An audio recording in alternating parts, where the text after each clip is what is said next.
Hello friends, आइए। तो आप सब कैसे हो अभी? तो आज हम लोग क्या करने वाले हैं? तो आज हम लोग करेंगे बिंदु का आलेखन। तो बिंदु का आलेखन बताने से पहले आपको बता दें, पहले हम लोग क्या करते थे। तो पहले कोई निर्देशांक दिया होता था, मतलब कोई पॉइंट दिया होता था, उसका निर्देशांक हम लोग को ज्ञात करना था। और बिंदु का आलेखन का मतलब होता है कि कोई बिंदु का मान दिया हुआ होगा और उसे हम लोग कोई निर्देशांक दिया हुआ होगा और उसे हम लोग को कार्तीय तल पर निर्धारित करना है। जैसे कोई पॉइंट P दिया हुआ है x, y, तो ये कार्तीय तल पर कहाँ स्थित होगा वो हमको बताना था। पहले हम लोग क्या करते थे, कोई पॉइंट कार्तीय तल पर दिया हुआ रहता था और फिर हम लोग को निर्देशांक ज्ञात करने के लिए बोलता था। तो आज हम लोग क्या करेंगे, निर्देशांक दिया हुआ और उसी का हम लोग कार्तीय तल पर किस तरह निर्धारित करते हैं वो हम लोग करेंगे। इसे हम लोग करते हैं क्या, बिंदु का आलेखन। तो हेडिंग मारो, क्या करना है आज हम लोग को, बिंदु का आलेखन।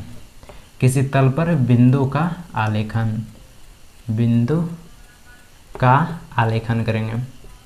आलेखन, बिंदु का आलेखन, वो भी कैसे? तो बिंदु का आलेखन करेंगे किसी तल पर बिंदु का आलेखन करेंगे। तो आप लोग निकाल लीजिए, आपका पेज नंबर कितना है, 73। ठीक है, वहीं से हम लोग कर रहे हैं। अभी हम लोग 73 पेज नंबर पर हैं।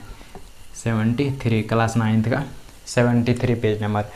तो बिंदु का आलेखन किस तरह करेंगे, जब उसका निर्देशांक दिया हुआ हो तब हम लोग बिंदु का आलेखन करेंगे। पहले हम लोग को निर्देशांक दिया हुआ नहीं रहता था, बिंदु दिया हुआ रहता था और फिर हमको उसका निर्देशांक ज्ञात करना था। अभी हम लोग को उसका निर्देशांक दिया रहेगा और फिर हम लोग को बिंदु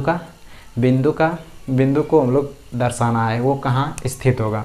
तो चलिए हम लोग स्टार्ट करते हैं। तो आप लोग तो कार्तीय तल बनाने आता ही होगा, तो कार्तीय तल हम लोग बना लिए भाई। अब जैसे कोई बिंदु है मेरे पास, क्या, कोई बिंदु P है, ठीक है, उसका मान है कितना, 5,3। अब इसको ये कार्तीय तल में कहाँ स्थित होगा वो बताना है। तो हम लोग किस तरह बताएंगे, कोई बिंदु P है वो कार्तीय तल में कहाँ स्थित है हम लोग को ये बताना है। तो बिंदु के आलेखन में हम लोग यही करना है। तो हमारा ये कौन हो गया, तो ये है हमारा x अक्ष, ये तो आप जानते ही हैं, और ये है हमारा y अक्ष, ठीक है। जब ये हमारा क्या हो गया, ओरिजिन, अंग्रेज लोग ओरिजिन बोलता है, बाकी बाद हम लोग इसको बोलते हैं मूल बिंदु, ठीक है। तो मूल बिंदु हमारा क्या होता है, 0, 0। मूल बिंदु को x अक्ष पर मूल बिंदु के जब हम लोग दाईं ओर चलेंगे तो कौन सी संख्या आएगा, तो धनात्मक संख्या आती है। आप सबको पता है कि मूल बिंदु की जब दाईं ओर चलते हैं x अक्ष पर तो कौन सी संख्या, धनात्मक संख्या आती है, 4, 5, 6, ठीक है। और जब मूल बिंदु की बाईं ओर चलते हैं x अक्ष पर तो कौन सी संख्या आती है, तो ऋणात्मक संख्या आती है, -1, -2, -3 और -4। और मूल बिंदु के जब हम लोग y अक्ष पर ऊपर की ओर चलते हैं तो कौन सी संख्या आती है, तो धनात्मक संख्या आती है। y अक्ष पर जब ऊपर की ओर चलते हैं तो कौन सी संख्या आती है, धनात्मक संख्या, 3, 4, 5। और नीचे की ओर चलते हैं तो ऋणात्मक संख्या आती है, ठीक है। इसमें कोई दिक्कत वाली बात नहीं है।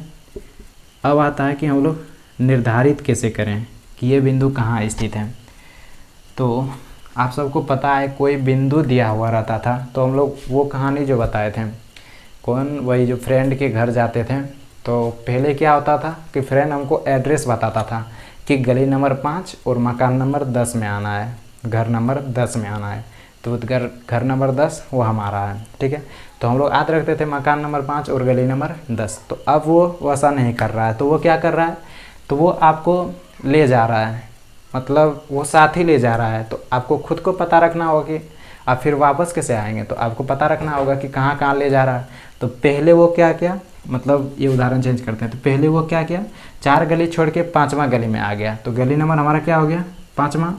और 5वां गली के बाद कितना आ गया हमारा, मान लो चौथा घर, मतलब 10वां घर बोले थे, यहाँ चौथा घर क्योंकि उतना बड़ा बनाया नहीं है। तो कितना, मान लो चौथा घर या 5वां घर या चौथे घर मानते हैं, चौथा घर उसका है। तो वो क्या क्या, तो आपको याद रखना पड़ा ना, पहले हम लोग 4 गली छोड़े हैं, फिर 5वां गली आए, फिर 5वां गली के चौथा घर आ गए। तो आपको याद रखना पड़ा कितने, 2 चीज़, पहला 5 और 4। हमारा जो गली नंबर कितना है, 5 और घर नंबर 4।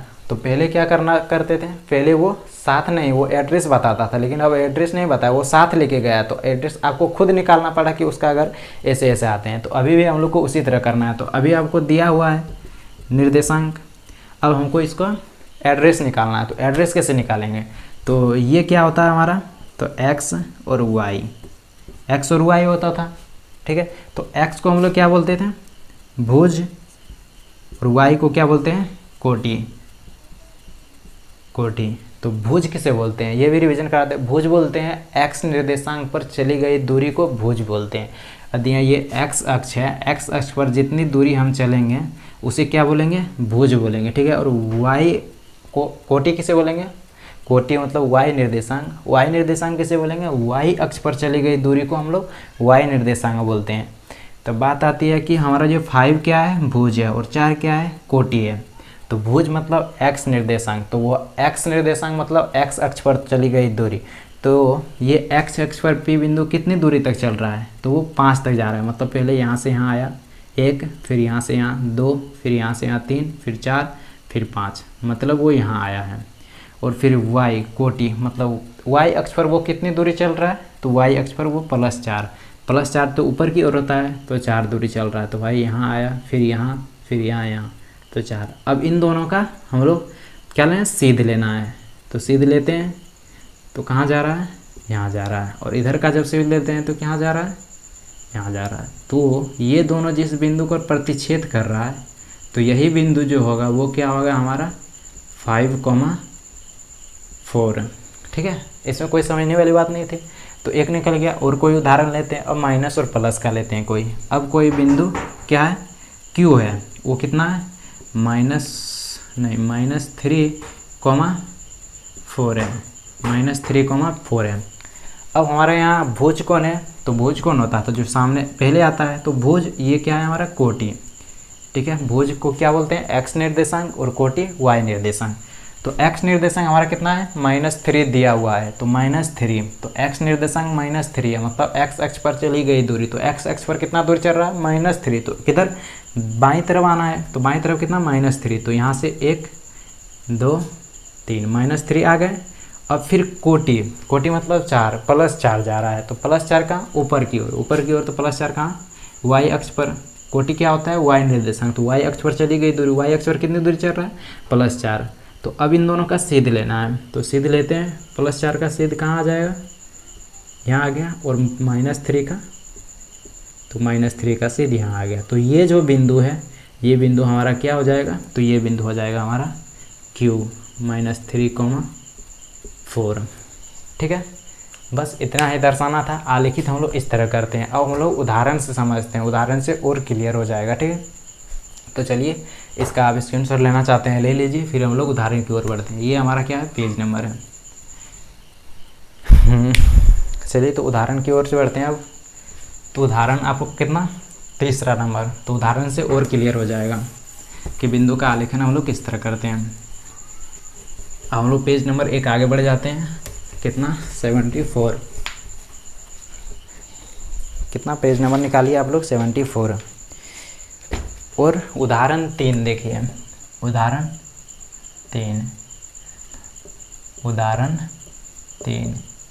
3 क्या बोल रहा है, आप लोग पढ़िए। तो उदाहरण 3 बोल रहा है कार्तिक बिंदुओं, क्या, कार्तिक बिंदु ने कार्तिक तल किसके सम्मान में दिया था, रेने देकार्ते के ही सम्मान में हम लोग इसको क्या बोलते हैं, कार्तीय तल बोलते हैं, ठीक है। कार्तीय तल में बिंदुओं, कुछ के बिंदु दिया हुआ है और 6.1 का स्थान निर्धारित करना है, ठीक है। तो भाई कोई टेंशन नहीं, हम लोग स्थान निर्धारित कर देंगे। तो पहले हम लोग क्या बनाना होगा, कार्तीय तल। चलिए तो हम लोग कार्तीय तल बनाते हैं। कार्तीय तल के लिए क्या करते हैं, पहले हम लोग एक ऊर्ध्वाधर रेखा खींचते हैं, फिर हम लोग एक क्षैतिज रेखा खींचते हैं। तो ऊर्ध्वाधर रेखा कौन हो गया, तो ऊर्ध्वाधर रेखा जो खड़ा रेखा है वो ऊर्ध्वाधर रेखा, और क्षैतिज रेखा कौन, जो लेटी हुई रेखा है। इसको हम लोग क्या बोलते हैं, एक्स अक्ष, और इसको हम लोग बोलते हैं वाई अक्ष, ठीक है। ये हमारा क्या हो गया, ये हमारा मूल बिंदु हो गया, और अंग्रेजी लोग इसको क्या बोलता है, ओरिजिन।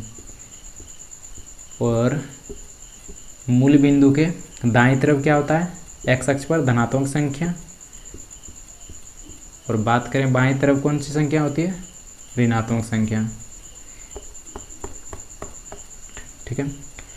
और इधर कौन सी संख्या, तो इधर होती है ऋणात्मक संख्या, मतलब -1, -2, -3, -4, -5, -6।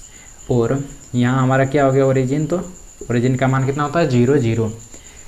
और y अक्ष पर नीचे की ओर कौन सी संख्या होती है, तो नीचे की ओर होती है ऋणात्मक संख्याएं और ऊपर की ओर धनात्मक संख्याएं, ठीक है। तो चलिए हम लोग लिख लेते हैं फिर 1 2 3 4 5 6। अब बात आता है इसका हम लोग निर्धारित किस तरह करते हैं। तो पहला बिंदु क्या दिया हुआ है, तो पहला बिंदु है 5,0, ठीक है। तो पहला बिंदु आप लोग देखिए क्या दिया है 5,0। तो 5,0 ये दिया हुआ है। आप लोग बनिएगा तो ग्राफ कॉपी ले लीजिएगा, ग्राफ कॉपी में सारा बना हुआ होता है, तो वहाँ से आप लोग बना लीजिए, उतना लाइन खींचने की ज़रूरत नहीं पड़ेगा, ठीक है। तो ग्राफ कॉपी में आप लोग बनाइए तो अच्छा रहेगा। तो 5,0, तो 5 हमारा क्या हो गया, तो 5 हमारा हो गया x निर्देशांक और 0 क्या हो गया हमारा y निर्देशांक। तो x निर्देशांक हमारा 5 दिया हुआ है और y निर्देशांक कितना 0 दिया हुआ है। तो x निर्देशांक 5, x निर्देशांक मतलब x अक्ष पर चली गई दूरी, तो कितना प्लस की ओर चल रहा है, +5 है मतलब प्लस की ओर इधर जा रहा है दाईं तरफ। तो दाईं तरफ चलते हैं हम लोग 5, कितना 5, 1 2 3 4 5, तो कहाँ आ गए हैं यहाँ पे। और y निर्देशांक हमारा 0 है, मतलब y निर्देशांक पर नहीं चल रहा है, तो इसका मतलब हमारा जो बिंदु है वो ये हो गया, ठीक है। पहला नंबर का बिंदु हमारा ये हो गया। अब आता है दूसरा नंबर में क्या बोल रहा है, दूसरा नंबर 0,5 बोल रहा है, इसका जस्ट उल्टा है 0,5। ये हमारा दूसरा नंबर में पूछा गया है 0,5। तो हमारा जो x निर्देशांक दिया हुआ वो कितना है 0, मतलब वो यहीं चल रहा है। y निर्देशांक कितना दिया हुआ 5, +5, तो किधर ऊपर की ओर चलना होगा। y अक्ष पर प्लस किधर होता है धनात्मक संख्या, तो ऊपर की ओर 5 आ गए। तो हमारा दूसरा नंबर का आंसर ये हो गया। ये हमारा कौन सा बिंदु है, मतलब इसका कुछ नाम देते हैं, ए दे देते हैं, ठीक है। ये हमारा हो गया 5,0 और इसका नाम दे देते हैं बी हमारा कितना हो गया 0,5। दो बिंदु का निर्धारित हो गया। अब बोलते हैं तीसरा बिंदु। तीसरा बिंदु क्या है 2,5, मतलब 2,5। चलिए तो तीसरा नंबर बढ़ते हैं, क्या है 2,5 तीसरा नंबर, और चौथा नंबर में है 5,2, यही ना 2,5 और 5,2। तो इसमें ये जो है क्या है x निर्देशांक और ये क्या है हमारा y निर्देशांक। पहले x को लिखा जाता है फिर y को लिखा जाता है। तो पहले कौन है x निर्देशांक, फिर कौन है y निर्देशांक। तो फिर x निर्देशांक हमारा कितना दिया है 2, तो x निर्देशांक +2, मतलब x अक्ष पर चली गई दूरी को x निर्देशांक बोलते हैं। तो कितनी दूरी चल रहा है 2 तक, तो यहाँ आ गया। और y निर्देशांक पर कितनी 5, तो ये दूरी y निर्देशांक पर कितना यहाँ आ रहा है। तो अब इन दोनों का सीध लेते हैं, तो भाई इन दोनों का सीध यहाँ आ जाता है, कुछ इस प्रकार होगा। तो ये जो बिंदु होगा, ये बिंदु हमारा क्या हो जाएगा C। तो ये बिंदु हमारा क्या हो जाएगा 2,5, ठीक है। अब आता है चौथा नंबर। चौथा नंबर क्या बोल रहा है 5,2, 5,2, मतलब x निर्देशांक कितना दे दिया है 5 और y निर्देशांक 2 दे दिया है। तो x निर्देशांक मतलब x अक्ष पर चली गई दूरी, तो x अक्ष पर कितनी दूरी तय कर रहा है 5, तो 5 हमारा यहाँ है। और y अक्ष पर कितनी दूरी चल रहा है 2। तो अब इन दोनों का सीध लेते हैं, तो सीध लेते हैं, कुछ इस प्रकार आएगा सीधे। तो ये जो बिंदु होगा वो हमारा बिंदु कितना हो जाएगा, तो ये बिंदु हो जाएगा 5,2, ठीक है। अब फिर आगे बढ़ते हैं। आगे कितना दिया है -3,5 और छठा नंबर क्या है -5 और -3, ये ना है नहीं -3 -5 है, -3 और -5 है। तो पाँचवा नंबर करते हैं। अब पाँचवा नंबर x निर्देशांक कितना दिया हुआ है, तो x निर्देशांक की बात करें तो x निर्देशांक हमारा कितना है -3 है, मतलब वो x अक्ष पर कितनी दूरी तय कर रहा है -3। तो -3 किधर होता है बाईं तरफ, तो बाईं तरफ आते हैं, यहाँ से 1 हो गया 2 हो गया 3, तो यहाँ तक आया है। और y अक्ष पर कितनी दूरी तय कर रहा है +5, मतलब ऊपर की ओर, तो यहाँ तक आ रहा है वाई अक्ष पर, वाई निर्देशांक कितना है +5, मतलब यहाँ तक आ रहा है। अब दोनों का सिद्ध लेते हैं, दोनों का जब सिद्ध लेंगे तो कुछ इस प्रकार आएगा सिद्ध। तो ये जो बिंदु होगा, ये बिंदु हमारा क्या हो जाएगा, तो ये बिंदु हो जाएगा हमारा -3,5। ठीक है, अब कौन है, अब है -3 और -5, तो -3, तो -3 मतलब x निर्देशांक हमारा कितना है -3, तो x अक्ष पर कितनी दूरी तय कर रहा है -3, यहाँ आ रहा है। और y निर्देशांक मतलब y अक्ष पर कितनी दूरी तय कर रहा है -5, तो -5 हमारा कहाँ है, यहाँ है। तो अब इन दोनों का सिद्ध लेते हैं, तो कुछ इस प्रकार होगा। तो ये जो बिंदु जहाँ प्रतिच्छेद कर रहा है ये दोनों रेखाएं, तो ये जो बिंदु होगा यही बिंदु हमारा कौन हो जाएगा, तो ये बिंदु हमारा हो जाएगा -3, -5। ठीक है, अब फिर आगे क्या दिया हुआ है, फिर दिया है 5 - 3, 5 - 3 यहाँ तो हो गया है। अब फिर हम लोग अगला करते हैं, 7वां जो दिया है क्या है 5 - 3, तो 5 - 3 क्या है, तो 5 मतलब x निर्देशांक पर कितनी दूरी तय कर रहा है 5, और y निर्देशांक पर -3, तो x निर्देशांक पर यहाँ आ रहा है और y निर्देशांक पर नीचे की ओर -3 क्यों, y निर्देशांक पर माइनस किधर होता है नीचे की ओर, तो इतना दूरी तक कर रहा है। अब इन दोनों का जब सीध लेते हैं तो कुछ इस प्रकार आता है। ठीक है, मिटा देते हैं ये, तो ये जो बिंदु हो गया, ये बिंदु हमारा क्या हो जाएगा जी मान लेते हैं, और ये बिंदु हमारा हो जाएगा 5 - 3, 5 - 3। ठीक है, और अब लास्ट बचा है जो है 6,1, तो ये आप लोग कर लीजिएगा। x अक्ष पर कितनी दूरी तय कर रहा है 6 और y अक्ष पर 1। अब यहाँ से दोनों जो मिलाएगा, यहाँ जो बिंदु बनेगा वही हो जाएगा 6,1। तो ये हमारा हो गया अब का तीसरा उदाहरण कंप्लीट। तो इससे एक बात समझ में आता है, क्या होता है, देखो अदिया यहाँ देखो 0,5 है। ठीक है, और यहाँ 5,0 है, तो क्या ये 0,5 और यहाँ 5,0 एक दूसरे के बराबर है, तो आप बोलेंगे नहीं सर, क्योंकि इसका बिंदु का निर्धारित करेंगे कहीं और जाएगा और उसका करेंगे तो कहीं और जाएगा। ठीक है, तो इसीलिए आपको एक बात बताना चाहते हैं, यदि किसी निर्देशांक जब लिखते हैं तो x यदि पहले लिखते हैं और y बाद में लिखते हैं, और यदि इसी को उल्टा करके जस्ट लिखें, y पहले लिखें और x को बाद में लिखें, तो इसमें x y x के बराबर नहीं होगा, दोनों एक दूसरे के बराबर नहीं है, ये आपको याद रखना है, क्योंकि y अलग होता है और ये दोनों एक दूसरे के अलग हैं। इस फिगर से आपको इतना समझ में आ गया होगा, क्योंकि आप देख सकते हैं 5,2 का निर्धारित जब करते हैं बिंदु का निर्धारित, तो ये यहाँ आता है, लेकिन कहीं इसी का जस्ट उल्टा करते हैं 2,5 का, तो उसका बिंदु का निर्धारित वहाँ होता है। ठीक है, इसलिए ये दोनों बिल्कुल अलग है, दोनों एक अपना भाई नहीं है, मतलब सौतेला भाई है। चलिए तो फिर आगे बढ़ते हैं, अब हम लोग चौथा उदाहरण की ओर बढ़ते हैं। उदाहरण 4 और अभी जो बताएं x, y किसी बिंदु का निर्देशांक जब लेते हैं तो x, y और y, x एक दूसरे के बराबर नहीं होता है। इसको हम लोग क्या बोलते हैं, क्रमित युग। हाँ, क्रमित युग बोलते हैं इसको। जब x, y, x के बराबर नहीं हो उसे क्रमित युग बोला जाता है। ठीक है, हम लोग उदाहरण 4 देखते हैं। उदाहरण 4 में क्या है, उदाहरण 4 में आपको दे दिया है, आप लोग प्रश्न देखिए, दिया क्या है, निम्नलिखित संख्याओं युग्म को कार्तीय तल के बिंदु के रूप में आलेखित कीजिए। हमको संख्या दे दिया है, इस तरह कोई कॉलम बना के दिया है संख्या। चलिए भाई हम लोग बना लेते हैं आराम से।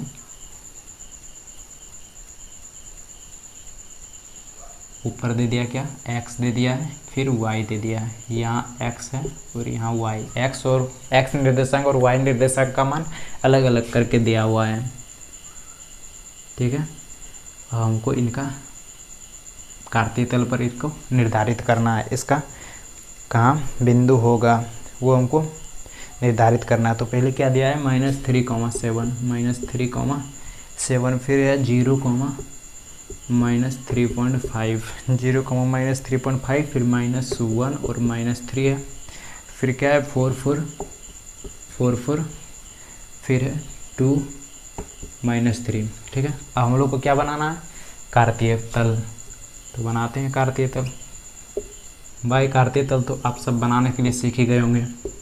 तो ये हमारा क्या है, एक्स अक्ष, और जो ऊर्ध्वाधर है उसको क्या बोलते हैं, वाई अक्ष। ये हमारा क्या हो गया, ओरिजिन, मूल बिंदु। आप लोग बराबर साइज लीजिएगा, ऐसे नहीं, क्योंकि हमको तो दिक्कत हो रहा है, क्योंकि यहाँ से बराबर साइज तो लिया आएगा नहीं। तो आप लोग जब भी बनाइएगा, ग्राफ को भी बनाइएगा, तो ग्राफ को भी बराबर साइज दिया होता है। इधर क्या हो जाएगा, हमारा पॉजिटिव धनात्मक संख्या है। और बात करें इधर की, यहाँ ओरिजिन क्या होता है हमारा 0 0, और दाएं ओर जब चलेंगे, मतलब बाएं ओर जब चलेंगे तो कौन सी संख्या आएगी, ऋणात्मक संख्याएँ, 3 -4 -5 -6। और वाई अक्ष पर जब ऊपर की ओर जाएंगे तो कौन सी संख्या आएगी, तो आप बोलेंगे सर धनात्मक संख्या आएगी, 4 5 6। और जब नीचे की ओर आएंगे तो कौन सी संख्या आएगी, तो आप बोलेंगे सर ऋणात्मक संख्याएँ, -1 -2 -3 -4 -5 -6। ठीक है, अब उनका निर्धारित करना हमको। फर्स्ट नंबर देखते हैं पहले। तो x हमारा कितना दे दिया है, -3, मतलब x निर्देशांक दिया हुआ है -3। तो मतलब x अक्ष पर कितनी दूरी चल रहा है, -3 तक। तो कहाँ से, यहाँ आ रहा है -3 तक। ठीक है, और y अक्ष पर कितनी दूरी चल रहा है, 7, एक बढ़ाना होगा, 7 तक चल रहा है। ठीक है, तो x अक्ष पर कितनी दूरी चल रहा है, ये -3, क्योंकि डायरेक्ट दे दिया है, x निर्देशांक दिया है -3 और y निर्देशांक 7 दिया है। तो एक दूसरे का तो ये दोनों है। तो x जब -3 लेंगे तो y कितना है, 7 है। तो x निर्देशांक कितना दिया है, -3 हमारा यहाँ है, और y निर्देशांक कितना दिया है, 7 है। तो 7 हमारा कहाँ है, यहाँ पे है। अब इन दोनों को क्या लेना है, हमको सिद्ध लेना है। तो लेते हैं सिद्ध। 7 का सिद्ध क्या हो जाएगा, इस तरह होगा कुछ, और -3 का कुछ इस प्रकार होगा। तो ये जो बिंदु होगा यहाँ पे, जहाँ ये दोनों प्रतिच्छेद कर रहा है, ये बिंदु हमारा क्या हो जाएगा, -3, 7। ठीक है, अब बात करें दूसरा बिंदु, क्या है हमारा, x निर्देशांक कितना है, 0 है। x अक्ष पर कितनी दूरी चल रहा है, 0, और y अक्ष पर कितनी दूरी चल रहा है, -3.5, -3.5। हमारा 3 ये है, -4 ये है, तो इसका 3.5 कौन हो जाएगा, 3.5 कौन होता है, इन दोनों का, मतलब 3 और 5 के बीच की दूरी हो जाएगा। 3 और 4 के जो बीच का दूरी होता है उसे क्या बोला जाता है, 3.5। तो इसके बीच का दूरी करीब यहाँ होगा, तो ये जो दूरी है वो होगा 3.5। ठीक है, कोई दिक्कत वाली बात नहीं। तो हमारा दूसरा जो होगा बिंदु कहाँ होगा, x अक्ष पर x निर्देशांक कितना है, 0 है, y निर्देशांक 3.5 है। जब x निर्देशांक 0 है तो y निर्देशांक कितना है, 3.5 है। तो हमारा दूसरा जो बिंदु है वो कौन है, ये है, कितना, 0, -3.5। दूसरा बिंदु हम लोग निर्धारित कर दिए। अब आता है तीसरा क्या हो रहा है, x निर्देशांक कितना है तीसरा में, -1, और y निर्देशांक कितना है, ये देख रहे हैं, x निर्देशांक कितना है, -1, और y निर्देशांक कितना है, -3। तो -1, x निर्देशांक मतलब x अक्ष पर चली गई दूरी, तो x अक्ष पर कितनी दूरी चल रहा है, -3 तक, और y अक्ष पर कितनी दूरी चल रहा है, मतलब x अक्ष पर -1 तक चल रहा है, सॉरी, x अक्ष पर कितनी दूरी चल रहा है, -1, और y अक्ष पर कितनी दूरी चल रहा है, -3। तो -3 कहाँ है हमारा, यहाँ पे है। अब जब इन दोनों का सीध लेंगे तो कुछ इस प्रकार सीध आएगा। ठीक है, तो ये जो बिंदु होगा, तो ये बिंदु हमारा क्या हो जाएगा, -1, -3, ये बिंदु। ठीक है, अब आता है अगला क्या है, 4 4, मतलब x अक्ष पर कितनी दूरी चल रहा है, x निर्देशांक कितना दे दिया है, 4, और y निर्देशांक भी कितना दे दिया है, 4। जब इन दोनों का सीध लेंगे हम, तो सीध कहाँ जाता है, इस प्रकार कहीं आता है। तो ये जो बिंदु कट कर रहा है जहाँ पे, यह बिंदु क्या हो जाएगा हमारा, 4, 4। और अगला बिंदु क्या है, 2, -3।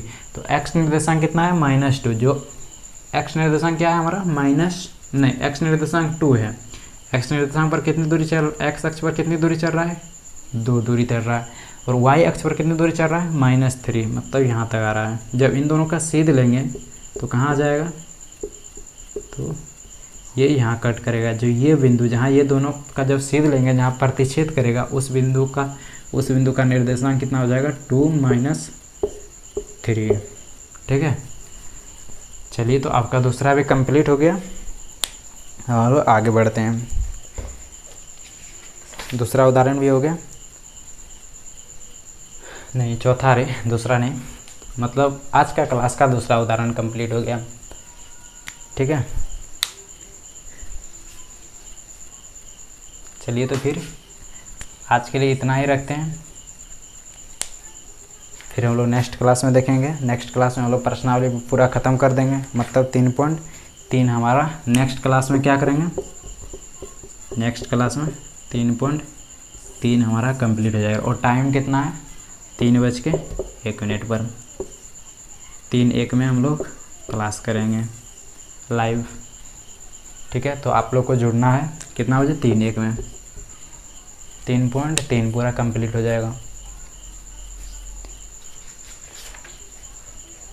और एक बात जो था यही क्रमित युग, क्रमित युग क्या होता है, जब x और y जो है, मतलब क्रमित युग होता है जब ये y x बराबर नहीं होता है x y को, तो वही इसी को युग को हम लोग क्रमित युग बोला जाता है। आज की क्लास में मैंने यही था क्रमित युग।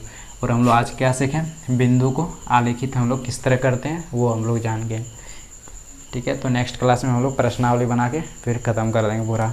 आज के लिए इतना ही रखते हैं, थैंक यू।